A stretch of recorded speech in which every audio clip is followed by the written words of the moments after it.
अस्सलाम वालेकुम नाज़रीन, आप देख रहे हैं स्टेट क्राफ्ट और मैं हूं सैयद मुज़म्मिल शाह। पाकिस्तान तहरीक इंसाफ का 24 नवंबर का जो एहतजाज था वो अपने मतलूबा नताइज हासिल नहीं कर सका और उसकी बड़ी वजह इंटरनल रिफ्ट्स भी थे। जहां हुकूमती क्रैकडाउन था वहां तहरीक इंसाफ की अंदरूनी कमज़ोरी भी एक बड़ी वजह बनी इस एहतजाज की, जो मतलूबा शराइत थी उसको मनवाने की नाकामी में। लेकिन अब दोबारा से तहरीक इंसाफ ये फील करती है कि प्रेशर एक्सर्ट करने का टाइम करीब है और इसीलिए सिविल नाफरमानी की तहरीक का तज़किरा है और लास्ट कार्ड की बातें की जा रही हैं। और अब ये कहा जा रहा है जो तहरीक इंसाफ की तरफ से हाई पावर कमेटी तश्कील दी गई है मुज़ाकरात के लिए, वो मुज़ाकरात जो कि पहले सिर्फ इस्टेब्लिशमेंट से किए जाने थे, अब ये लगता है कि वो किसी से भी करने को आमादगी ज़ाहिर कर दी गई है। इसमें असद कैसर साहब, अली अमीन गंडापुर साहब, हामिद रज़ा साहब और दीगर जो PTI के उमर अयूब साहब भी मौजूद हैं, सलमान अकरम राजा साहब और असद कैसर साहब मौजूद हैं। तो कहा यह जा रहा है कि ये मुज़ाकरात जो नाकाम अगर होते हैं तो उसके रिज़ल्ट में उसी तर्ज पर जिस तरह 2014 के धरने में सिविल नाफरमानी का ऐलान हुआ था, बिजली के बिलों को जलाया गया था, वैसी ही एक तहरीक शुरू करने पर भी PTI में इंटरनल रिफ्ट मौजूद है। कुछ लीडरान ये समझते हैं कि ऐसा करना चाहिए और कुछ समझते हैं कि इंतहाई इकदाम लेने से पार्टी को नुकसान होगा।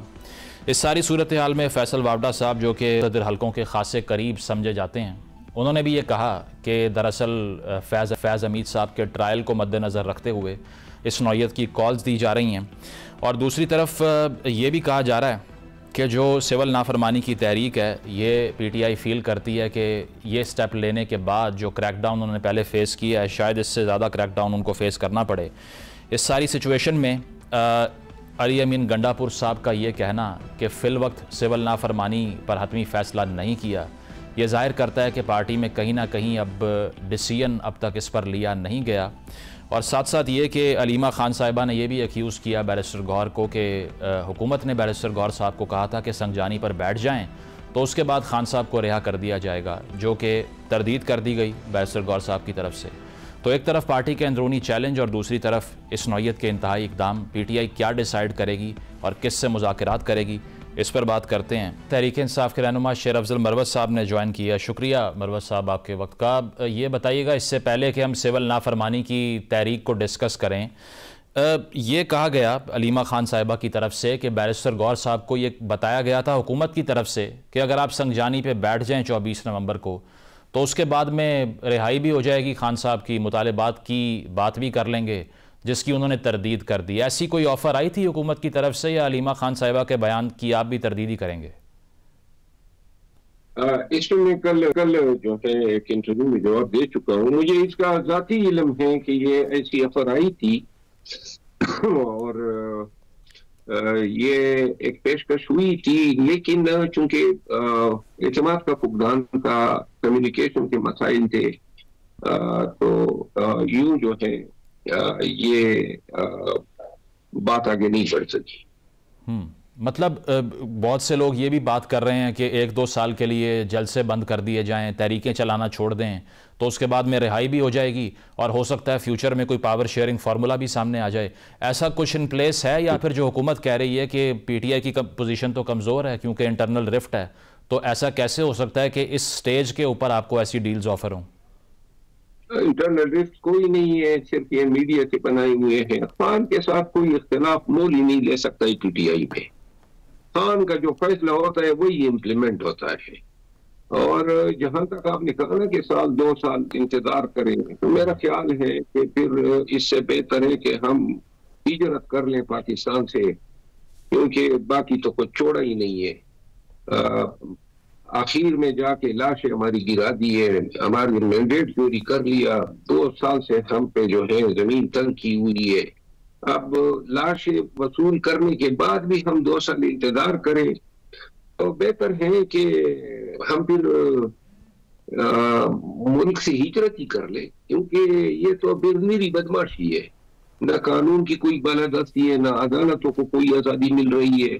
और कहते हैं कि बस जी हम आपको मारेंगे, पीटेंगे, आपसे मैंडेट भी चोरी करेंगे, आपको अगवा भी करेंगे, आपने एहतजाज नहीं करना है। ऐसी सूरत हाल में बाज़मीर लोग, गैरतमंद लोग ऐसी चीजों के साथ रिकनसाइल नहीं कर सकते हैं। हम कतई नहीं करेंगे, 2 साल तो बहुत ज्यादा है, 2 महीने हम इंतजार नहीं करेंगे और हम इंतजार ये करेंगे कि खान जो है एहतजाज की अगली कॉल कब देता है, और मेरी राय ये है कि ये जनवरी के एंड में शायद मुमकिन हो। अच्छा, और जो ये हाई पावर मुज़ाकराती कमेटी है जिसमें 5 से 6 मेंबर्स हैं आपकी लीडरशिप के, अब इससे पहले कि सिविल नाफरमानी की जो बात है उस पर कोई फाइनल डिसीजन होता, जुडिशल कमीशन बनाए जाने का मुतालबा भी है। तो एक तरफ पिछले एहतजाज में 26वीं आईनी तरमीम को वापस लेने का मुतालबा था और ये कहा जा रहा था कि जुडिशरी के दांत तोड़ दिए गए हैं, दूसरी तरफ उसी प्लेटफॉर्म में जाकर तहकीकात करवाने का मुतालबा, ये ठीक है, इर्रेशनल नहीं है? ये तो अलग सूरत ख्याल है। जुडिशरी के दांत तोड़े गए से मुराद ये है कि जब डी चौका सामने हुआ तो इसी सुप्रीम कोर्ट ने कहा ये हम कागनिजेंस नहीं लेते हैं। अब ये कोई मामूली वाकया नहीं था, पाकिस्तानियों को मारा गया था, रियासती इदारों ने मारा था, गोलियां चला के। सुप्रीम कोर्ट से कोई 2 मिनट पैदल वो जाए हुआ है। पूरी दुनिया ने देखा, मुल्की जगनसाई हुई, सैकड़ों लोग जख्मी हुए, बहुत सारे लोग आज तक गुमशुदा है, करोड़ों नहीं अरबों रुपए की गाड़ियां और अमलाक जो है वो अभी तक ताहाल उनका कोई इल्म नहीं हो रहा है। ये एक ऐसा वाकया था जिस वाकये ने पाकिस्तान में आने वाले वक्तों में सियासी जद्दोजहद और जमहूरियत के हवाले से तमाम पार्टियों को डराया है, क्योंकि आज पीटीआई के साथ हुआ है, ये किसी भी दूसरी पार्टी के साथ हो सकता है। और कौन सी पार्टी जो है ऐसे हालात में अपने वर्करों के साथ पुरअमन एहतजाजी तहरीक चलाएगी? तो लिहाजा अगर आज इसकी बासपुरस नहीं होती है और जुडिशरी ने या सुप्रीम कोर्ट के आईनी बेंच ने कहा जी हम नहीं लेते हैं कागनिजेंस, तो लिहाजा क्यों नहीं लेते हैं इसकी कोई वजह नहीं है। इससे बढ़ के कौन सा पब्लिक सिग्निफिकेंस या अहमियत का मामला हो सकता था।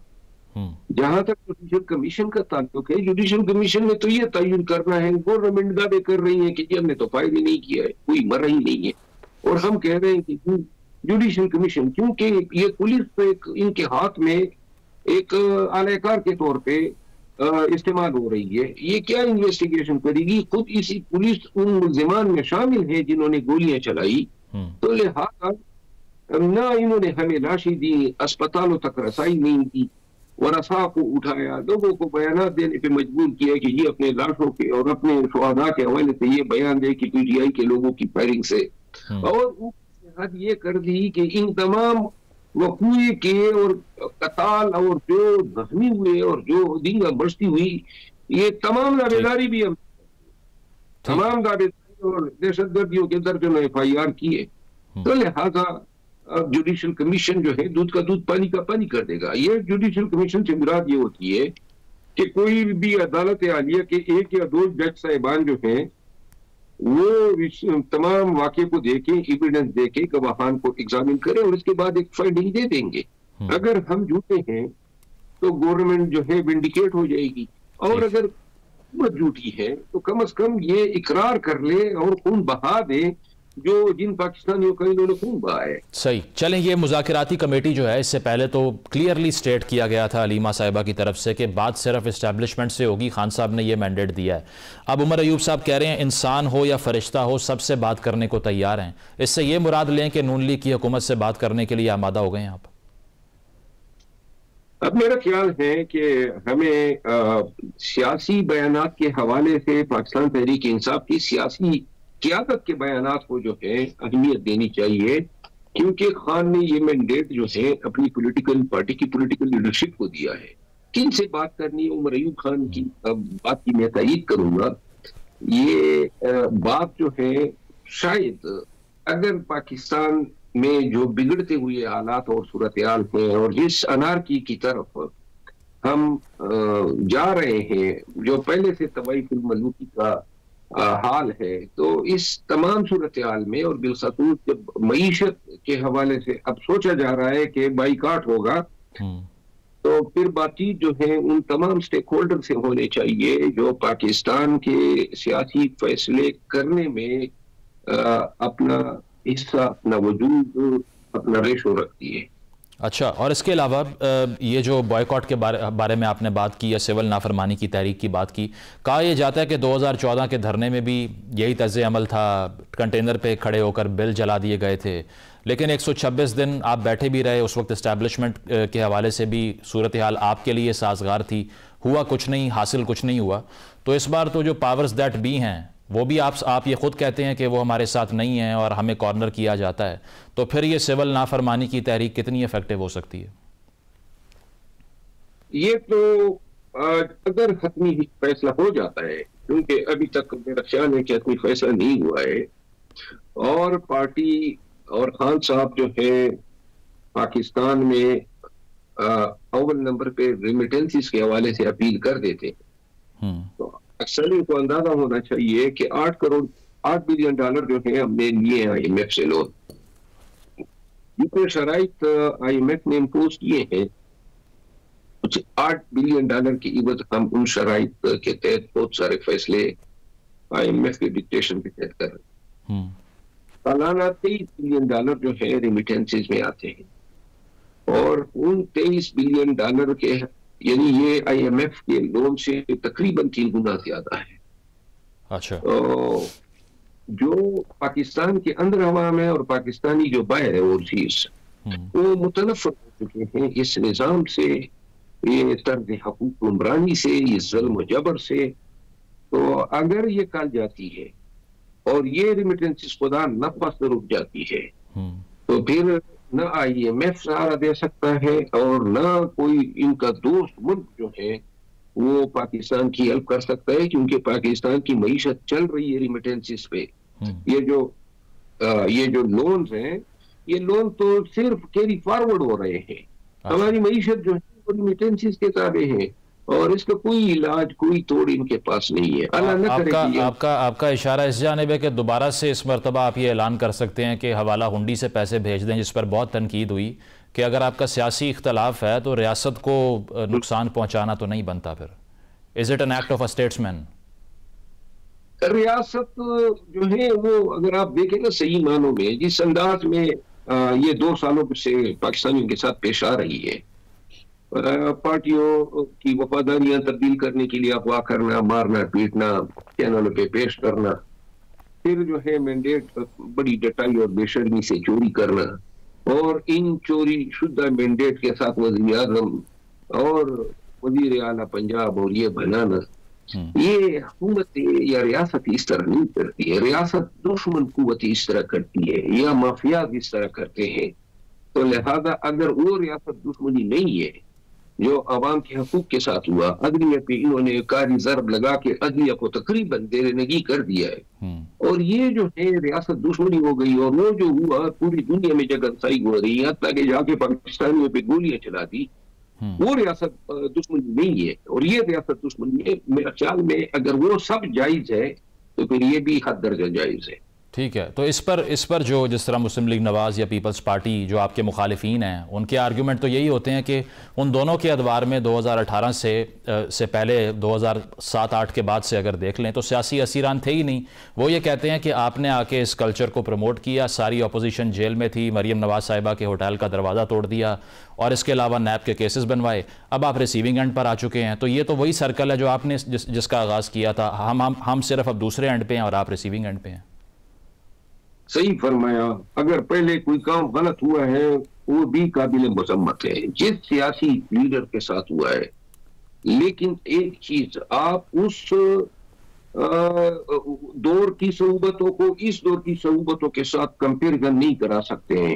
वो पार्टियों के 50 से ज्यादा आपको बंदे नहीं मिलेंगे जो जिन्होंने, यहाँ पे तो तादाद लाखों में है, तो क्या वो, ये तो बिल्कुल आप इसका तकाबुली जायजा अगर कर रहे हैं तो जो हिटलर ने किया था यहूदियों के साथ जी, रवैया यहाँ हमारे साथ हो रहा है, और ये जो हमारे इदारे हैं वही गस्टापो बनी हुई है। अच्छा, ठीक है। और इसके अलावा फैसल वावडा साहब जो कि पहले आपकी पार्टी के मेंबर थे, मुख्तलिफ हलकों के बड़े करीब जाने जाते हैं, उन्होंने ये कहा है कि 14 दिसंबर की कॉल इसीलिए है कि तहरीक इंसाफ को ये खदशा है, उन्होंने सेंस कर लिया है कि फैज़ हमीद साहब का ट्रायल मुकम्मल हो रहा है, और अगर वहाँ से कोई एविडेंस पुट फॉरवर्ड होता है तो आपके लिए मजीद मसाइल हो जाएंगे। So this is the last push आपको मालूम है कि ये आखिरी चांस है, इसीलिए आप गियर स्विच कर रहे हैं? फैज हमीद को गिरफ्तार करने वालों ने फैज हमीद के साथ उनके अपने मामलात थे।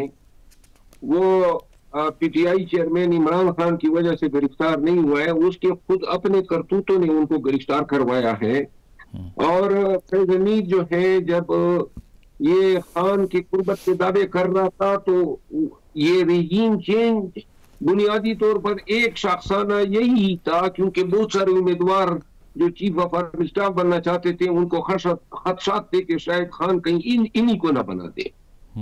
इन्होंने पैसियत DGISI ज्यादातर किरदार जो है वो बाजवा के अहदाफ को हासिल करने में जो है वो पूरा किया है।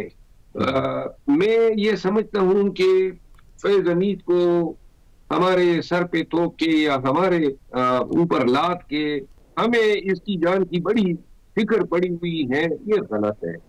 ये जो करना चाहते हैं, इनके इदारे का अपना मुलाजिम था, इदारा आजाद है, ये क्या इंकशाफात करेगा और क्या एविडेंस की, कोई भी एविडेंस जो है इन्होंने सारी जेल एविडेंस से बनाई तमाम केसी खान के खिलाफ जिसमें ये बरी हो गया। तो ये अगर कोई और कोशिश करते हैं तो कर लो, परवाह नहीं है हमें। ठीक है, बहुत बहुत शुक्रिया। शरफ मरवत हमारे साथ मौजूद थे। एक ब्रेक शामिल करेंगे, ब्रेक के बाद वापस आते हैं। Stay with us.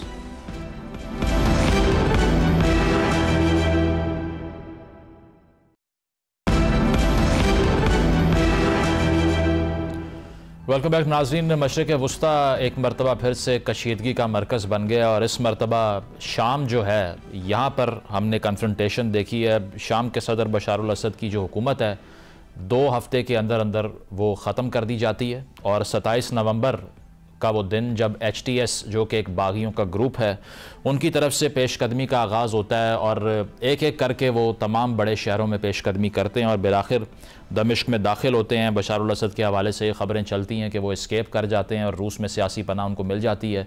2011 में भी इसी नौइयत का रेबेलियन हुआ था, लेकिन उस वक्त आलमी क़ुव्वतें बहुत कारगर साबित हुईं बशारुल असद की हुकूमत को बचाने के लिए।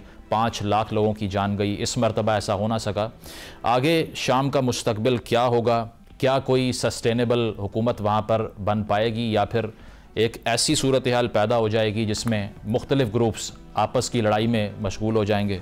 इस पर गुफ्तगू का आगाज़ करते हैं। फैसल वड़ाई साहब ने ज्वाइन किया है, तजिया निगार हैं, और डॉक्टर आदिल नजम हमारे साथ मौजूद हैं, बैनुल-अक़वामी अमूर के माहिर हैं। आप दोनों का बहुत शुक्रिया। फैसल, आप सरप्राइज़ हुए जिस तरह से बशारुल असद के इक़्तिदार का ख़ात्मा हुआ? क्योंकि इनिशियली ये सोच रहे थे लोग कि 2011 में भी ऐसा रेबेलियन हुआ, उन्होंने क्रश कर दिया मिलिट्री माइट से, लेकिन इस मरतबा इतनी जल्दी लपेट दिया गया उनका इक़्तिदार, तो सरप्राइज़ किया इसने आपको?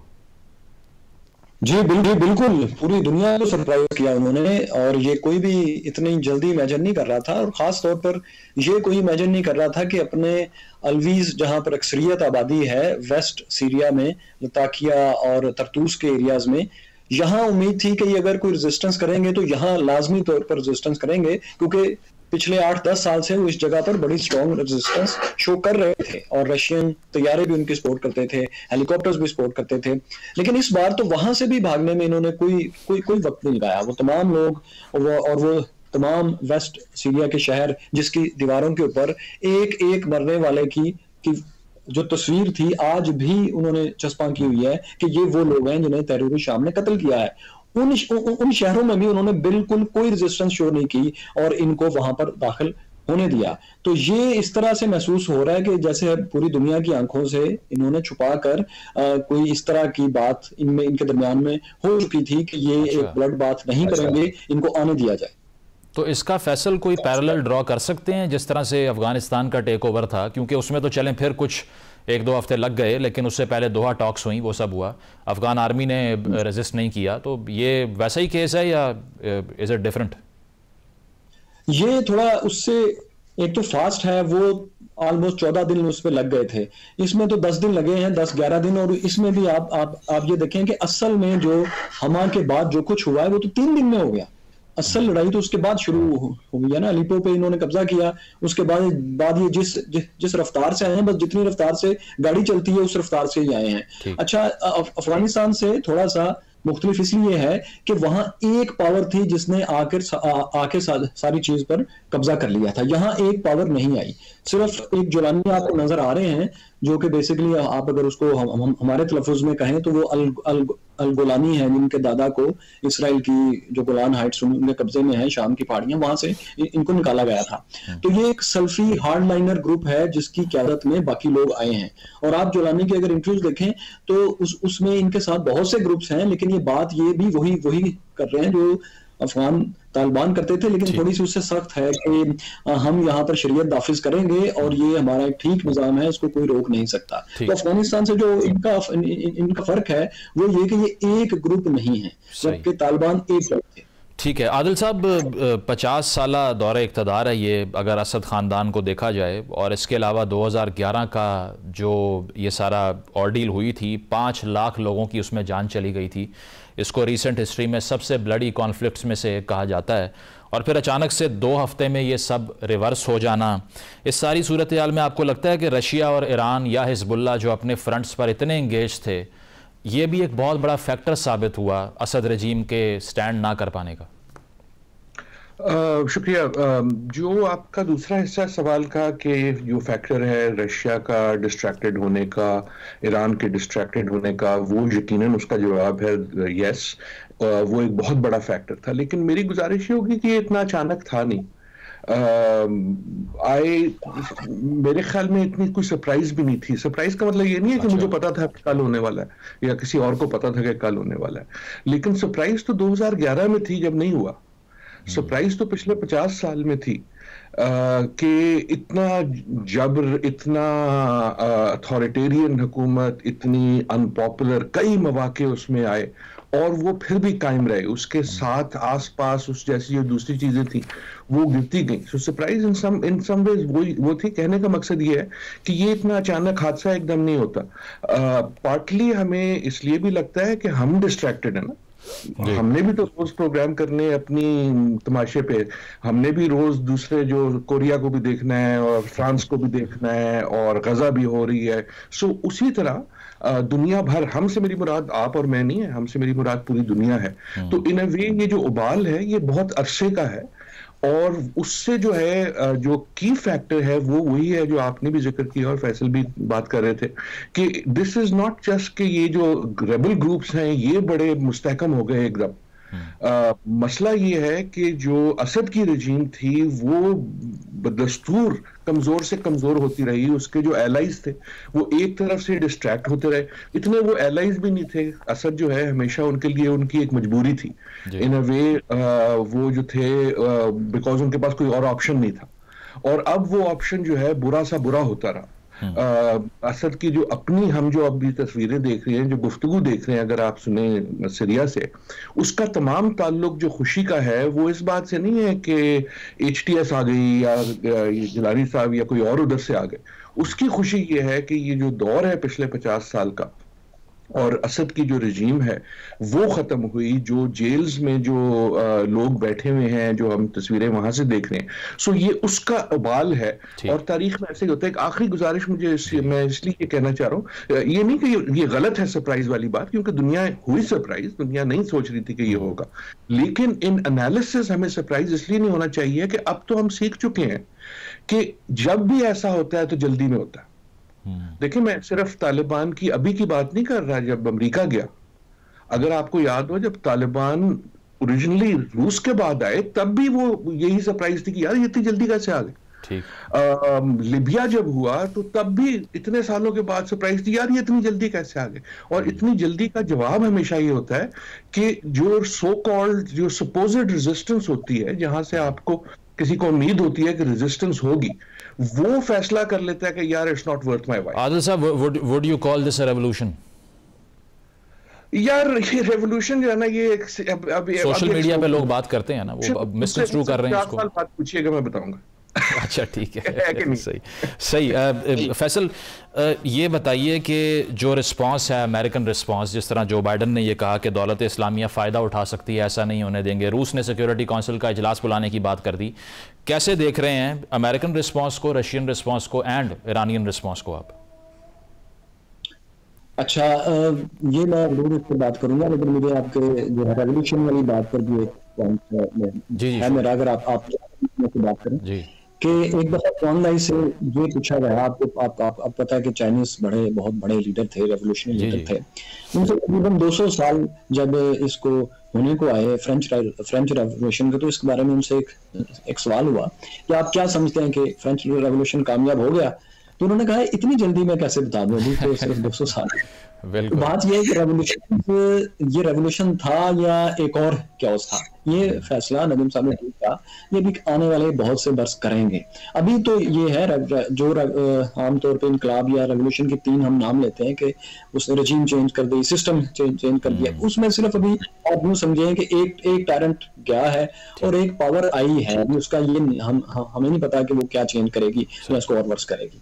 अच्छा, आपने जो पूछा कि रशिया और ईरान, ये एक हिस्टोरिक चेंज है कि इन दोनों का इन्फ्लुएंस इस वक्त तो फील हो रहा है कि मुकम्मल खत्म हो गया, कम से कम ईरान का तो मुकम्मल खत्म हो गया, क्योंकि उसको तो कोई स्पेस देने के लिए वहां पर अब तैयार नहीं होगा। रशिया के पास जो बेसिस हैं, जहां से कि वो बहुत से ऐसे काम भी करता है जिसका सिर्फ सीरिया से कोई ताल्लुक नहीं है, मतलब वो अपनी बेसिस से लिबिया को भी कंट्रोल करता है, वो उसकी ट्रेड के लिए भी बहुत अहम है, वो उसके यहाँ पर एक ऑब्जर्वेटरी पोस्ट के तौर पर भी बहुत अहम है। और रशिया को नाराज करना ये कोई भी पावर स्वाय अमेरिका के इतना अफोर्ड नहीं कर सकता, इसलिए इस वक्त की आखिरी खबरें ये हैं कि रशिया उनसे नेगोशिएट कर रहा है, क्योंकि उसने अपने काफी सारे एसेट एहतियातन यहाँ से और फैसल जो नेतन्याहू जो क्रेडिट ले रहे हैं वो आने वाले जो भी पावर है मैं उसके साथ बार्गेन करके अपनी बेसिस बचा सकूं।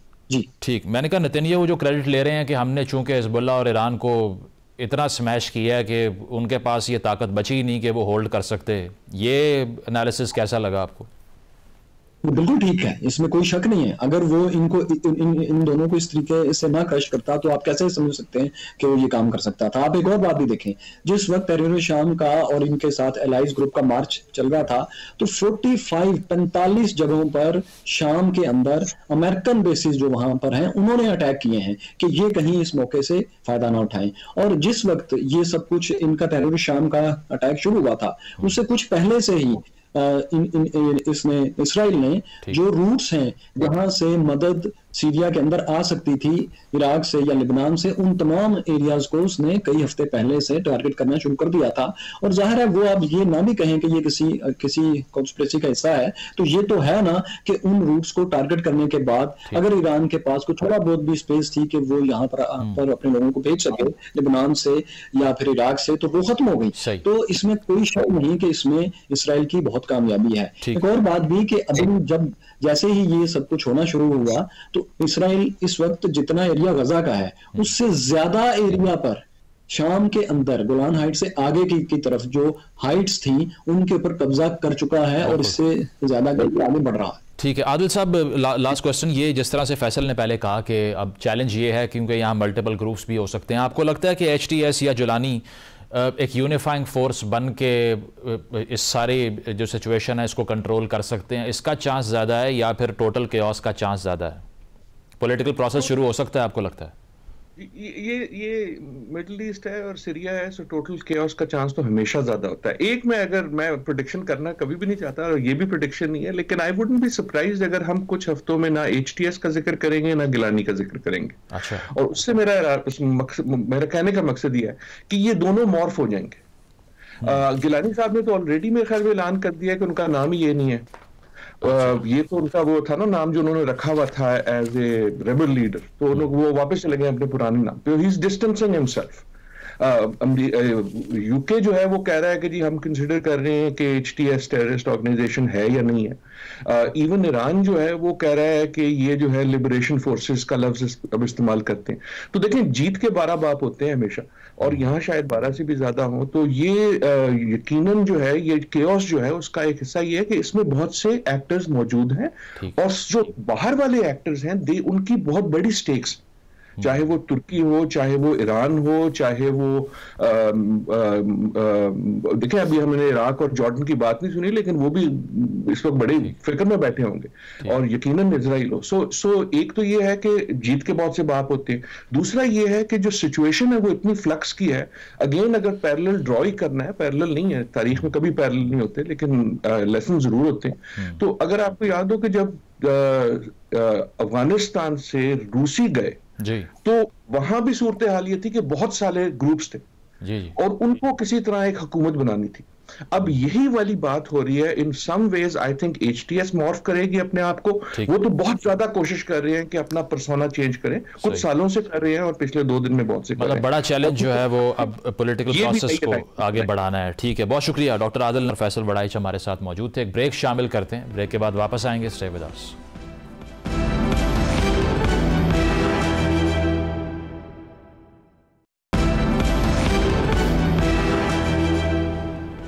वेलकम बैक नाज़रीन। हुकूमत के लिए एक और मुश्किल ने सर उठा लिया और मौलाना फजल रहमान साहब की तरफ से आज पेशावर में प्रेस कॉन्फ्रेंस की गई और इस मरतबा जो चैलेंज है वो मदारिस की रजिस्ट्रेशन से मुतल्लिक है।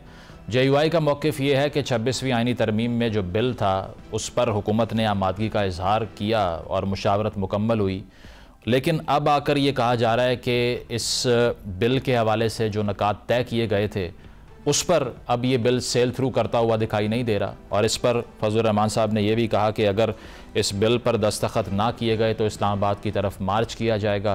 JUI के तहफ़्फ़ुज़ात क्या हैं और क्या ये सूरत हाल इतनी आगे जा सकती है, क्योंकि कहा जा रहा है कि मुज़ाकरात से इनकार कर दिया है JUI ने।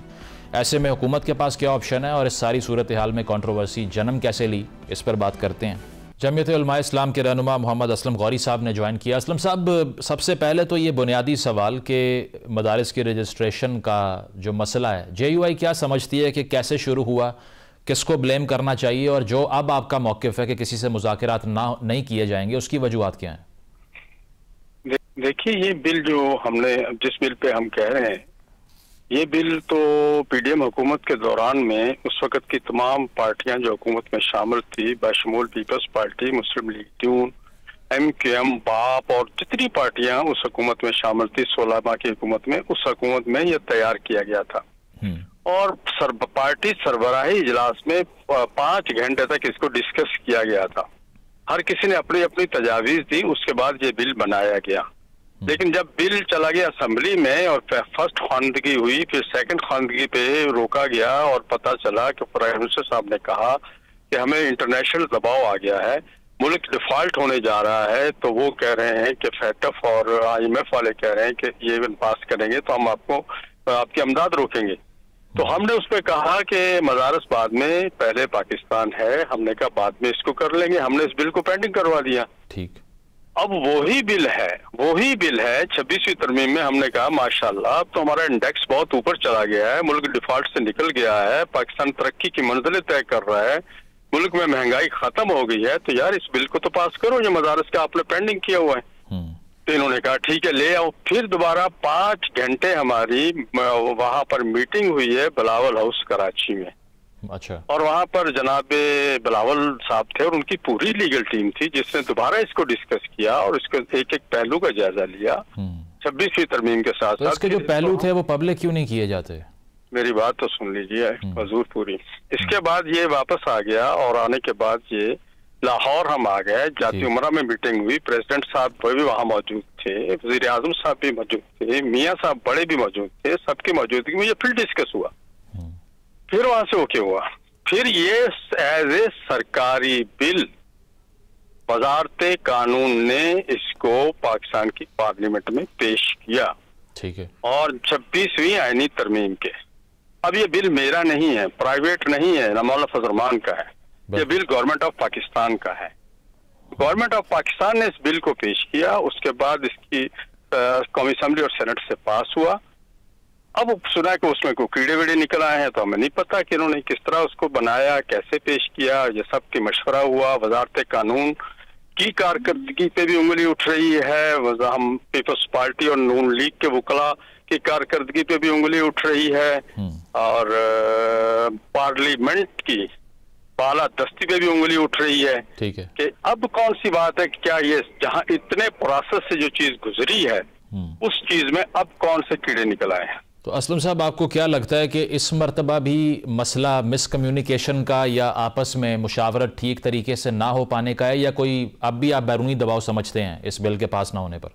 खुफिया हाथ के बगैर ये काम नहीं हो सकता, वरना जिस सदर पाकिस्तान जो इस वक्त है ये पीपल्स पार्टी पार्लियामेंटेरियन का सरबराह है। ठीक, पीपल्स पार्टी पार्लियामेंटेरियंस ने इस बिल को वोट किया है और पीपल्स पार्टी के पास वकला की बेहतरीन टीम है जिसने इसको चेक किया है। ये गलतियां नहीं है, ये उनको हुकूमत को बताना चाहिए कि हाँ इस कौन रोक रहा है इसको। हम यही तो कह रहे हैं और क्या कह रहे हैं। ठीक है, हम आयमाशाई क्यों कर रहे हैं, हमें बताएं तो इसकी वजह क्या है। ये असल वजह से तो जो बात मैं कर रहा हूँ इस पे कोई नहीं कर रहा होगा मिनिस्टर आपसे, कोई और नहीं कर रहा होगा। असल चीज तो कौम को बताई नहीं जा रही। हम हजूर रजिस्ट्रेशन के लिए तैयार हैं।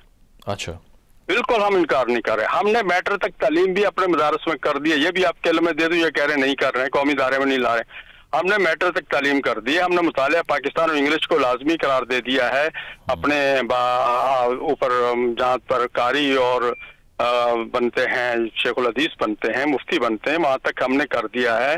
लेकिन इन्होंने कोई किसी किस्म की कोई कमिटमेंट हमसे पूरी नहीं हो रही, कोई चीज पूरी नहीं हो रही, और हमें ये लॉलीपॉप दे रहे हैं ट्रक की बत्ती के पीछे, हर दफा एक नई कहानी लगा देते हैं। अब तो ये बिल पास शुदा बिल है, अब इसको तो इन्होंने खुद पास किया, इन्होंने पेश किया। ठीक है, ये इनका बिल है, मेरा बिल नहीं है, ये वजारत कानून का बिल है। ये वजारत कानून कौम को बताए कि ये बिल उन्होंने क्यों बनाया था, फिर उन्होंने क्यों पेश किया था, फिर पास कैसे हुआ था, फिर आज क्या प्रॉब्लम है, ये तो हुकूमत पाकिस्तान बताए कौम को। ये मेरा मुतालबा है और कोई मुतालबा नहीं। बिल्कुल। और JUI ने अब कहा है कि मुज़ाकरात नहीं होंगे किसी किस्म के, तो अगर फिर भी ये सेल थ्रू नहीं करता तो क्या ऑप्शंस हैं आपके पास? जी, जो मुझे आईने पाकिस्तान में ऑप्शंस मेरे पास हैं, आईने पाकिस्तान के अंदर मैं वो तमाम ऑप्शन इस्तेमाल करूंगा जो मुझे आईन ने दिए हैं। जो पाकिस्तान के अंदर रहते हुए बहसीत है पाकिस्तानी, मैं इंशाल्लाह सारे ऑप्शन इसमें यूज करूंगा इसके। ठीक है, बहुत शुक्रिया। मोहम्मद असलम साहब हमारे साथ मौजूद थे। एक ब्रेक शामिल करेंगे, ब्रेक के बाद वापस आते हैं। Stay with us.